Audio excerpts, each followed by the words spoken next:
Let me be brutally honest with you so you can finally see the truth for what it is and lose the weight, because I'm tired of seeing you being stuck for years, lying to yourself and being a bit too soft about it. Losing fat isn't about motivation, isn't about weird tricks, isn't about, fat loss pills. It is about facing the truth that you've been avoiding. So today I'm going to be sharing 8 harsh truths that most coaches sugarcoat and that you need to hear. If it feels uncomfortable to you, if you feel any type of strong emotion about what I'm saying, it means that this one you have to work on the most. This one applies to you, okay? For those of you who don't know me, hi, my name is Flo. I'm a certified personal trainer. Mission on here is to help you get your dream body without making your life a nightmare, and without further ado, let's get into it. Also, I'm on a cut right now, so this is sparkling water with orange zero sugar flavor. Saves my life. So far, this is where we're at. Amazing. Number 1, you don't have a slow metabolism, you're just eating too much. I've seen so many people blame the metabolism, saying, well, this is out of my control, there's nothing I can do about this, it's just the way I am. I'm going to be stuck for the rest of my life because my metabolism is slow. I've tried every diet and nothing works.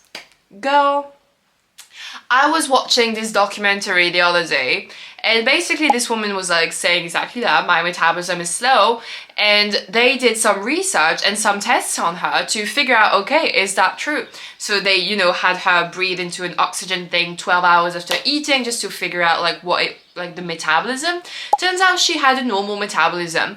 But when she was recording the calories and the food she was eating, she was largely underestimating how much she was getting. She was basically saying, I'm eating 1200 calories per day, but when they actually did check how much she was eating by, following her around and doing other types of tests to figure out exactly how much, they saw that she was eating 3000 calories per day. Do you see the problem? Maybe it's not applying to you to that extent, but I'm fairly sure that if you feel like your metabolism is slow, this is what's actually going on. You are not recording properly the food you're eating, not tracking your calories the way you should be, and you've got the bites, the licks, the taste, a little bit of this, I'm adding oil but I won't track, the not weighing specific food, using a food scale, and that all adds up to not being in a deficit anymore. Therefore, you will think you're in a calorie deficit and you will think that it's not working. You're just not in the deficit. The only reason why you are not losing weight is because you're not in a calorie deficit. There is no way around that. Now, why you are not in the deficit will depend on some people. Will depend on the case, but it's always because you're not in a deficit. Harsh truth number 2. Eating healthy doesn't mean calorie deficit. Because a lot of people come to me saying, I don't get it. I'm eating so healthy now. I've been so good, and yet I don't see the weight drop. Well, it's not because you've switched from, butter to avocado that necessarily you're going to see a difference in terms of the calories. Because this is the same. I'll put the numbers here, but eating healthy can still mean eating in a surplus or maintenance, doesn't matter. So again, it all comes down to being in a calorie deficit. It all comes down to tracking properly. A lot of my clients at first, they're like, okay, you'll sort of have to walk me through tracking, and there is an entire section about how to, so it's easy, and I walk them through it. But very quickly they figure out it's actually way easier than what I thought. Yeah, it might be a bit of a learning curve at first, but if you have the right support, and if you actually decide, this is what I'm going to stick with, and this is what I'm going to do regardless, tracking is actually so much easier. It makes your life so easy. This is the only unsustainable thing I make my clients do, because this is not meant to be done for life. This is just meant to be done for the fat loss phase and then the reverse diet phase, so you just know how much food your body needs. Visually you'll learn so much, and then it gets to be easy to guesstimate. You won't have to track, and you won't have to gain the weight back, because you will just know what maintenance basically looks like. Anyways, that was a bit of a tangent.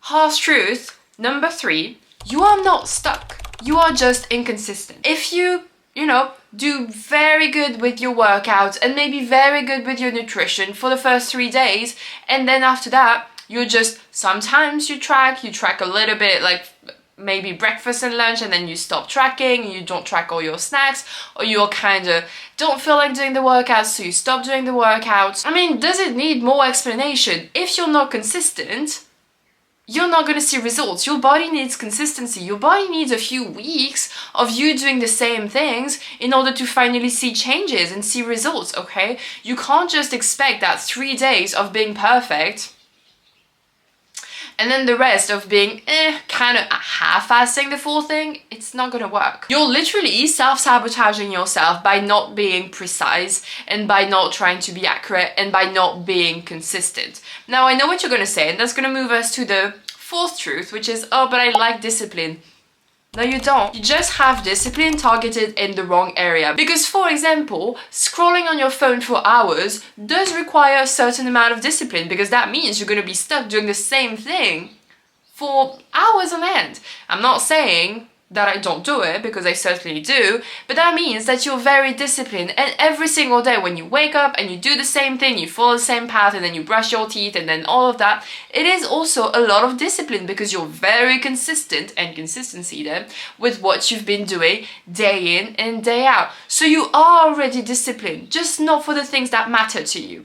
And now that's a whole other topic. I think I made a video about it. And it might actually be dopamine hijacking where you put your discipline into, where you pour your discipline into, because obviously it feels good to do nothing and scroll on your phone. I mean, it feels good. It just turns your brain off. It's brain rot, isn't it? So you have to, again, I made a video about dopamine detox that you may want to watch. So I'm not going to go over that again, but basically, you know, if you manage to stop favoring short-term rewards for long-term ones, and the more you do that, the better you're going to get.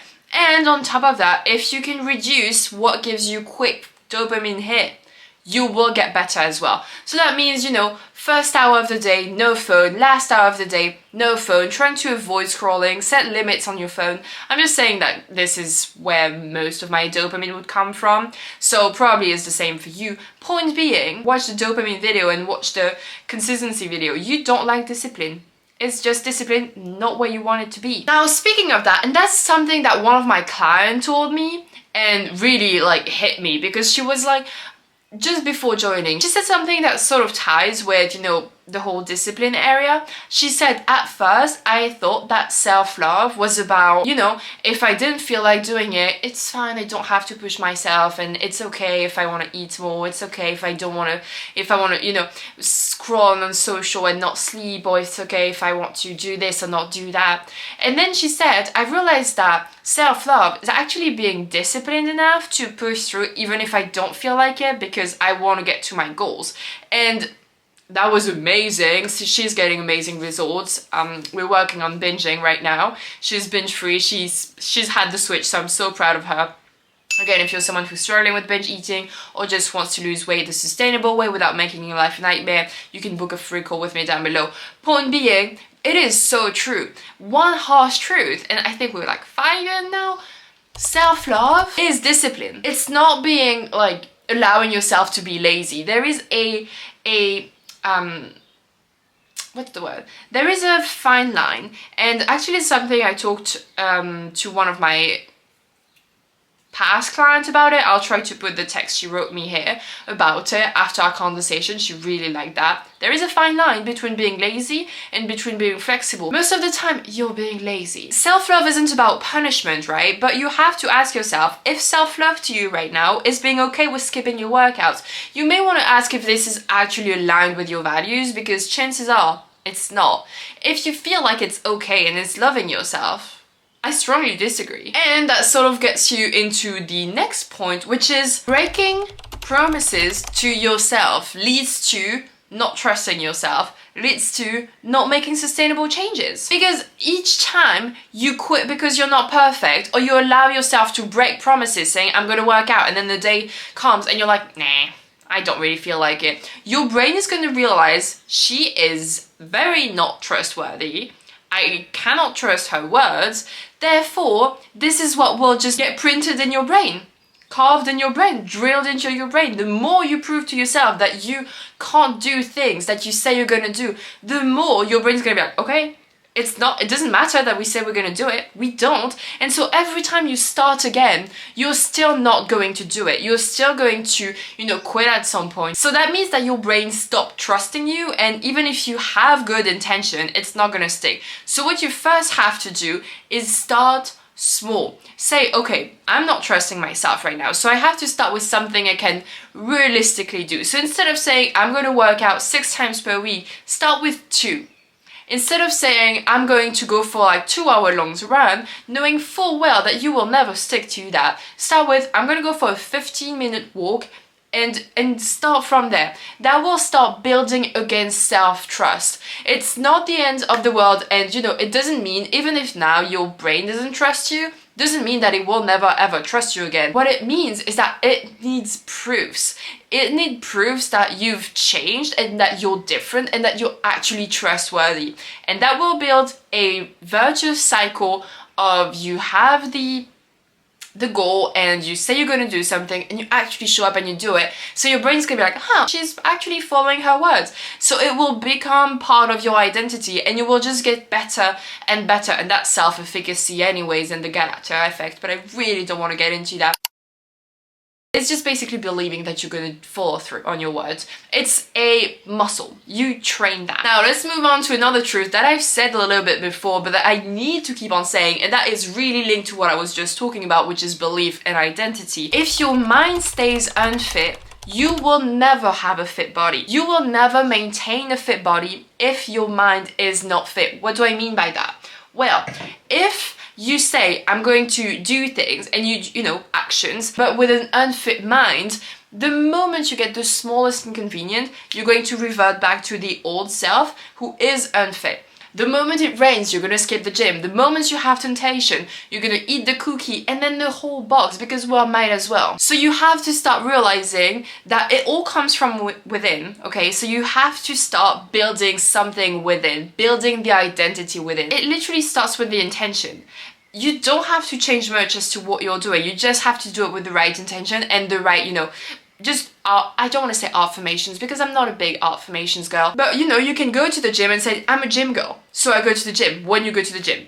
And you can eat healthy because you can say, I'm a gym girl, so I have to fuel my body the right way and eat a lot of protein. It's just everything that you do, see it as a reinforcement and a proof of your identity, and that will do the rest of just, really drilling that identity into your head, so it will become normal.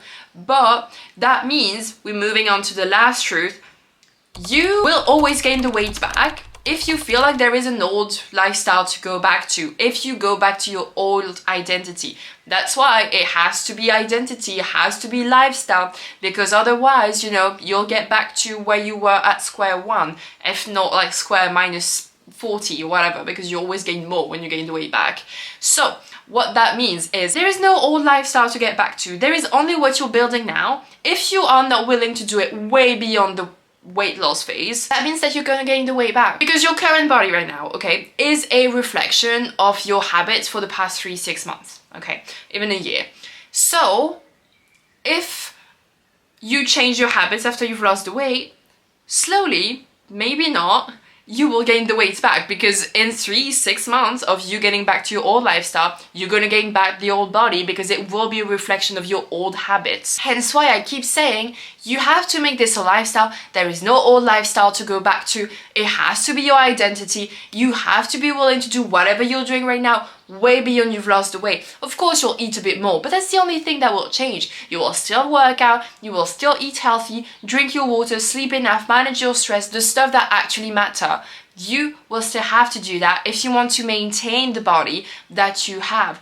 Obviously, it's easier to maintain than to change, but regardless, going back to your old lifestyle means all the time going back to your old body. And it breaks my heart to see so many people stuck in the starting and stopping and starting and stopping and forever starting their weight loss and then gaining the weight back. No, there is starting line, there is no finish line to what that is. Once you've lost the weight, it's just like, oh cool, let me keep on going. So basically, either change or rebound, no in between. Okay, that's long enough for today. That was pretty much it. I really hope it helped. Let me know in the comments if there was something specific that really hit home. I might do a part 2 because there's so many more, but those are the harshest truths that I feel would help you the most if you realize that, internalize that, understand it, and just say, okay, how can I apply these? Because it is so easy to just like be too kind and almost naive, and well, not naive, but just not wanting to look at the truth and look at what's actually going on. And it's kind of the same, okay, bonus truth, it's kind of the same with your weight. You know, if you don't want to take the measurements, like seeing your weight and all of that, and body measurements, if you don't confront reality,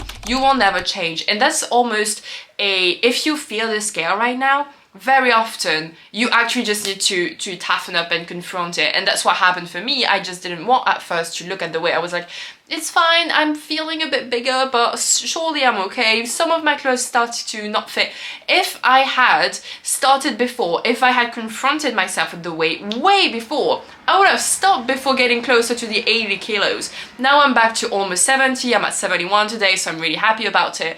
I have like 3 more kilos to go, and then I think I'll be happy. Maybe I'll take a break and then start again. It depends. I think I'll be happy in 3 kilos. I just want to be below 70, honestly. You have to confront yourself with the weight. I know you don't want to look at it, but it's only going to get worse if you don't look at it. So yeah, check your weight. And again, if you need help, book a free call with me below. That is it for today. Thank you so much for watching. Like, subscribe, comment, share, all that good stuff, and I'll see you in the next one. Bye!